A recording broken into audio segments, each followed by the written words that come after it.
경기 고양시의 고양 외고 학생들이 법정 전염병 결핵에 집단으로 걸린 것으로 확인됐습니다. 4명이 격리 치료를 받았고 120여 명이 잠복 결핵 환자로 확인돼 보건당국이 긴급 역학조사에 나섰습니다. 이번 결핵 집단 발병은 학교 측의 안일한 대응이 화를 키웠다는 지적입니다. 면역력이 약한 학생들은 감염 속도가 빠르기 때문인데요. 첫 환자가 결핵 진단을 받았을 때 초기 대응을 잘했다면 120여 명이 약물 치료를 받는 사태까지 번지지 않았을 것이라는 지적입니다. 자, 이동윤 차장, 우리 네. 결핵하면 뭐 이 후진국에서나 좀 발생하는 건 병인가 보다 이렇게 생각할 줄은 이제 뭐 우리 위생이라든가 생활 수준이 나아져서는 걱정이 없었는데 이게 학교에서부터 많은 학생들이 학교에서 결핵이 발생했다고 좀더 좀 약간 깜짝 놀랐어요. 예, 저도 어젯밤에 이 소식을 듣고 놀랐는데요. 일단 그 확인을 해보니까 2학년 학생 2명, 3학년 학생 2명 이렇게 4명이 결핵 환자로 확인이 됐고 120명 정도는 이 균을 가지고 있는 이 잠복기에 있는 그 학생들로 확인이 되고 있습니다. 아무래도 학생들이 같은 공간에서 밤늦게까지 같이 있다 보니까 전염이 좀 더 많이 되는. 근데 이게 공기 중으로 전파가 되고요. 이 기침을 하게 되면 이 침이라든지 아니면 비말핵이라는 게 있는데요. 네. 그 세균을 담고 있는 건데 그런 것들이 이제 공기 중에 통해서 호흡기로 들어오면 이 감염이 되는 겁니다. 근데 일단 예. 환자가 발생을 하면 그 빨리 그럼 어떻게 조치를 취했어야 되는 건 아닌가요? 지금 계속 늘어나서 그 뭐 한 달 이후에 뭘 하고 이렇게 돼 있는데 기간이 길더라고요. 네, 이거 매뉴얼대로 하긴 했습니다. 학교 쪽에서는 학생이 이제 환자로 확인이 되면 네. 한 반 학생을 전체를 조사를 하고요. 그리고 나서 전 학년을 대상으로 하고 그리고 추가 환자가 발생을 하면 전 학교 학생, 재학생 전체를 이제 조사를 하게 되는데요. 네. 이렇게 단계별로 가다 보니까 이게 좀 시간이 오래 걸린 것 같습니다. 제가 아는 그 후배의 아들이 저 학교에 다니는데 그래요? 제가 그래요? 듣기로는 저 학교가 아마 기숙형 학교 맞습니다. 예.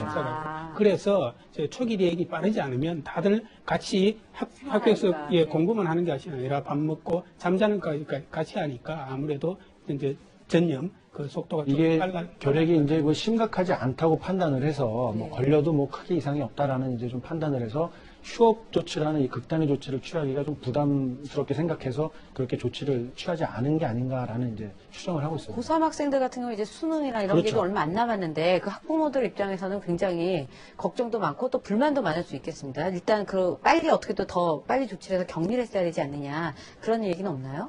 그런 이야기도 나오고 있습니다만 일단 그 매뉴얼대로 문제는 조치를 없는 취했기 건가요? 때문에 네. 큰 문제는 좀 아닌 것으로 보이고 있습니다. 예, 그 학생들 보니까 120명 한 잠복 환자라고 또 한 230여 명 양성 반응을 보였다는데 이런 학생들은 그럼 이제 자칫 잘못하면은 또 이게 병을 크게 될 수 있는 그런 확률이 있는 건가요? 네, 있습니다.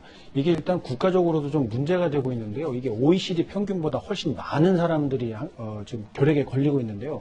OECD 평균은 10만 명당 한 17명 정도 걸리고 있는데 한국에서는 80명이 넘습니다. 왜 유독 한국에 이렇게 많은 거죠?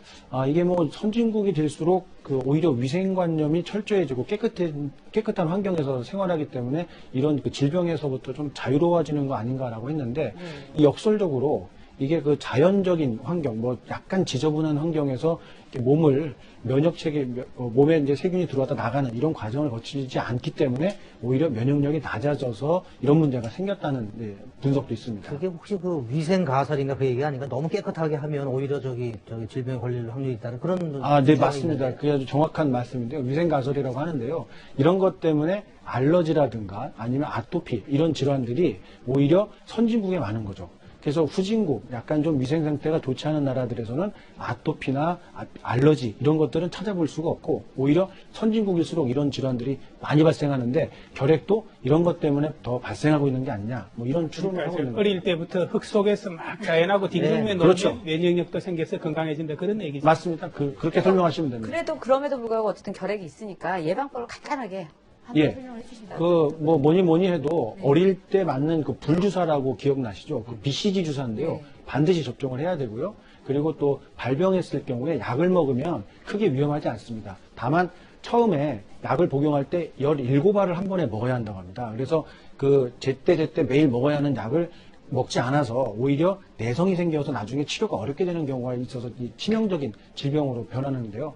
이 정해진 용법대로 약만 잘 복용해도 되니까 크게 두려워할 건 아닙니다. 예, 하여튼 뭐 이 결핵은 전염성이 강하기 때문에 하여튼 이 문제는 학교에서 발생합니다. 보건당국이 좀 철저하게 좀 대비를 해서 이런 일이 좀 번지지 좀 않았으면 좋겠습니다.